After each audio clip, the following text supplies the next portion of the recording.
Tentang banyak yang bertanya, bisa apa enggak setelah Jokowi itu pemimpin Republik Indonesia itu ditanyakan ke tarot gitu ya. Nah, kebetulan pada waktu itu saya tidak tanya siapa RI 1 atau siapa pemimpin Indonesia. Saya hanya bertanya, ternyata jawabannya itu maaf ya, menakutkan.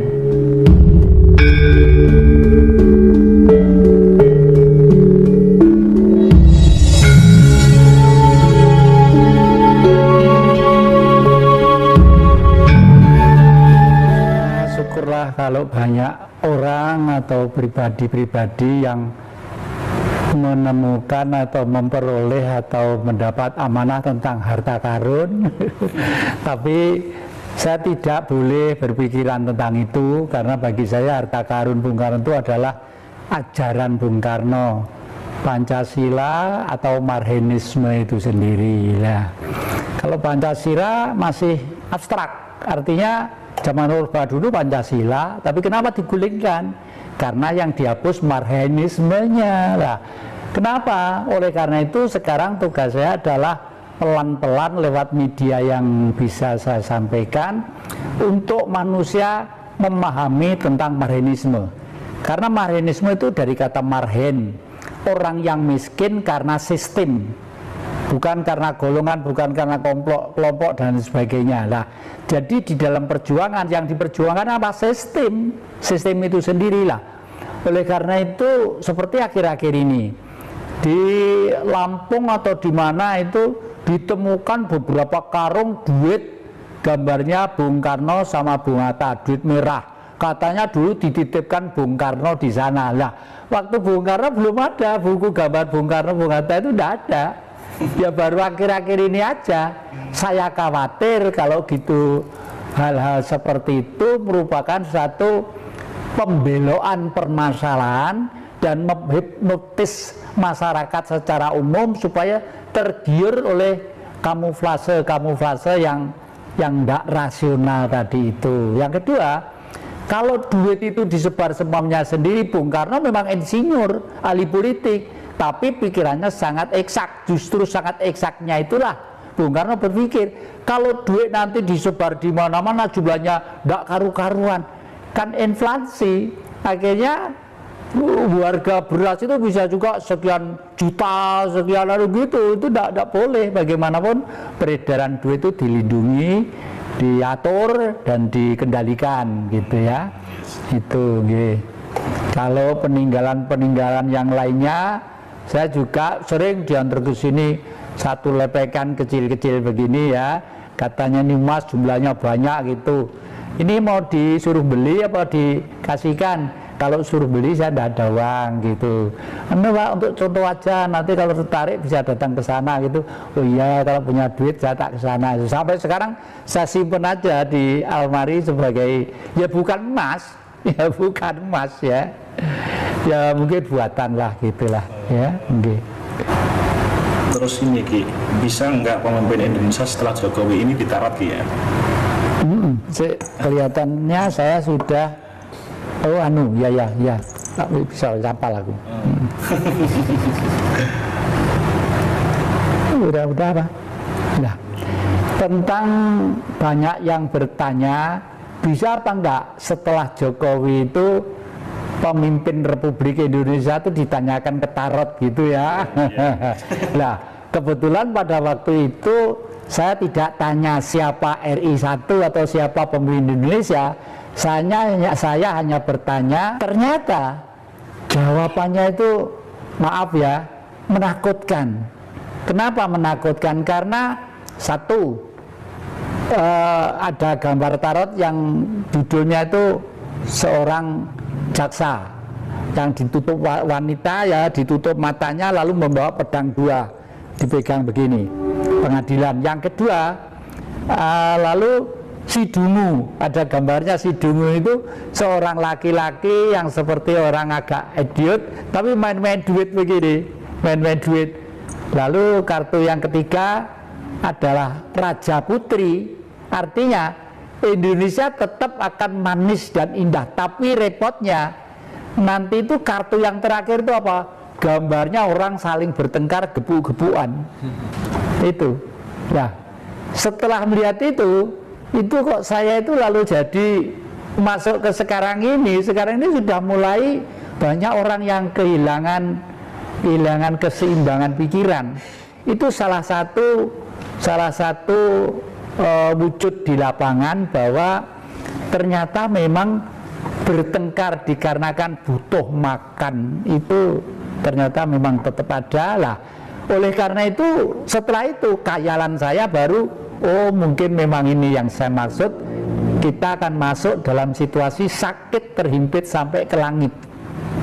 Jadi baru setelah Indonesia nanti itu masyarakatnya itu kepepet semuanya, pendidikannya kepepet, kesejahteraannya kepepet, membuka ini kepepet, membuka ini kepepet, buka ini kepepet, dada itu mungkin ya, mungkin baru nanti itu akan ada satu manusia yang tampil di zaman, bayangan saya ini berjalan sampai tahun 2045 bayangan saya, tapi mulai gejolak itu mulai tanggal 12 bulan 12 tahun 1912 ya, mulai dari itu yang saya ceritakan di depan tadi itu.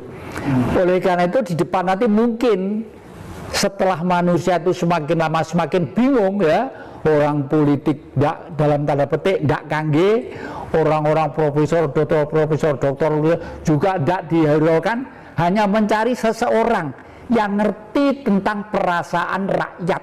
Mungkin itu karena rakyat itu tidak butuh duit, tidak butuh titel, tidak butuh embel-embel macam-macam, butuh wetenge wareg, uripe iki tentrem ayem.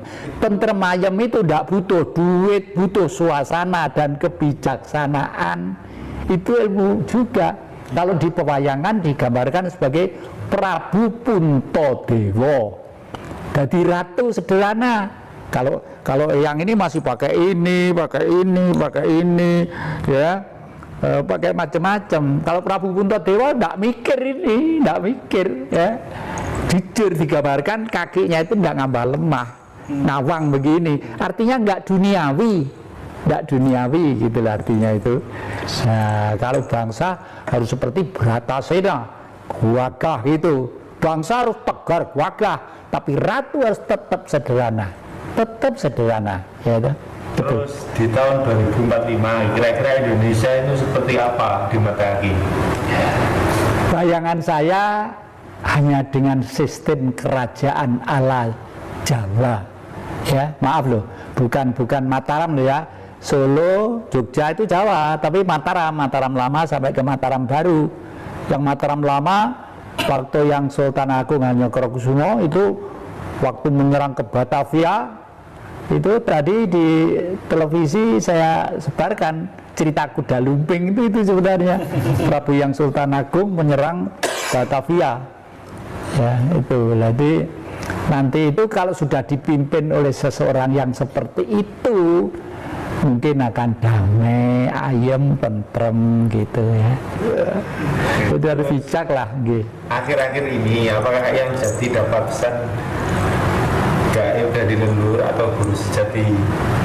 Ya, saya selalu konsultasi dengan guru sejati saya ya. Guru itu bagi saya ada 3. Guru hidup adalah bapak dan ibu saya ya. Itu guru waktu sejak kecil saya belajar dari beliau dan hasilnya memang hebat sekali. Guru yang kedua adalah guru politik. Itu saya mencari guru harus mencari seorang politikus yang terbesar kelasnya dunia, yaitu Bung Karno, yang pernah menghimpun Asia, Afrika, Amerika Latin untuk mewujudkan perdamaian dunia dengan kegiatan yang dinamakan olahraga dan kebudayaan dan kesenian, the game of the new emerging forces ya, satu kekuatan baru membentuk suatu dunia baru itu ya. Yang ketiga adalah guru sejati yang diberikan kepada jati ya, karena jati ini, guru sejati itu siapa? Diberikan sejak saya dalam kandungan ibu berbentuk cahaya. Cahaya itu adalah cahayanya Allah yang bersinar kepada setiap titahnya, baik kepada binatang, baik kepada cacing, kepada pohon-pohon, kepada gaib-gaib, kepada gendruwo, kepada tuyul, kepada apalagi kepada manusia. Di antara ciptaan-ciptaannya tadi yang paling istimewa adalah percaya di dalam tubuh manusia. Oleh karena itu di dalam agama disebutkan manusia itu ada makhluk yang dimuliakan oleh Allah. Di dalam agama Islam seperti itu. Artinya hanya manusia yang patut terdepan untuk membawa kehidupan yang nyata dan tidak nyata, yang gaib dan tidak gaib, yang kecil dan yang besar itu adalah manusia. Nah, Bung Karno sudah membuktikan itu di zaman era baru. Makanya di Jakarta itu budaya di Timur Tengah sudah diboyong ke Jakarta. Namanya apa? Tugu Monas. Yang bawah itu segi empat, yang namanya lingga. Ibu-ibu yang di atas itu Bapak Yoni ya, lingga dan Yoni ya. Alu lan lumpang, seperti di rumah kakek itu di depan ada alu lumpang. Itu lah. Di bawah atasnya Mas, artinya murni. Jadi kalau pengen mencari kehidupan yang bersinar, yang sering kita sebut dengan istilah Tuhan, ya harus bersinar yang murni, yang indah. Dan emas itu ternyata bisa untuk mengantisipasi semua permasalahan yang kira-kira menyulitkan kehidupan manusia. Misalnya rumah dikasih susuk emas ya, mobil dikasih susuk emas, orang pengen cantik, pengen ganteng pakai susuk emas. Coba terus itu dipelintir sama budaya lain.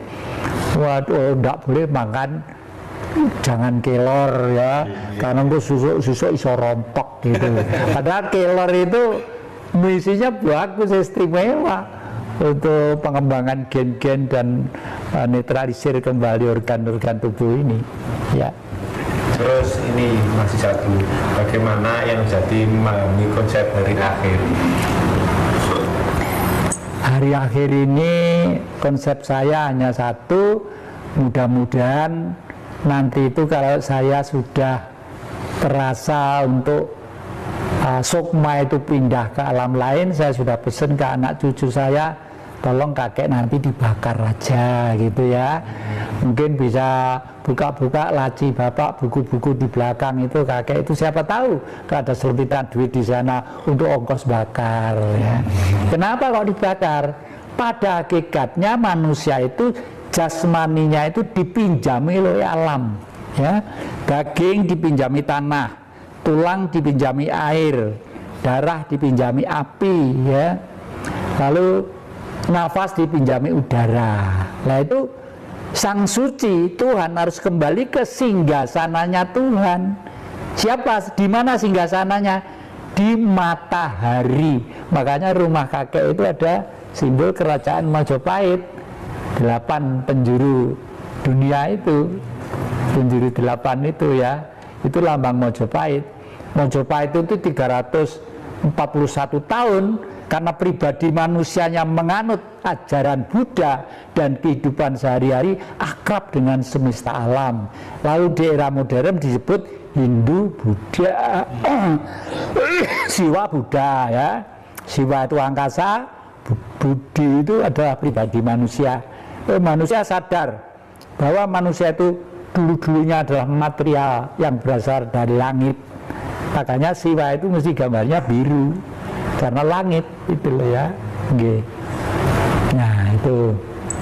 Jadi kalau sudah begitu Pulau Jawa tidak penuh kuburan ya toh. Dan sekarang-kadang anak-anak itu sudah generasi muda, keluluhur-leluhur udah males karena sibuk di HP, sibuk di televisi, sibuk alasan yang kuliah yang ini gitu. Sampai rumputnya itu tinggi-tinggi gitu ya. Kasihan kan kalau sudah seperti itu.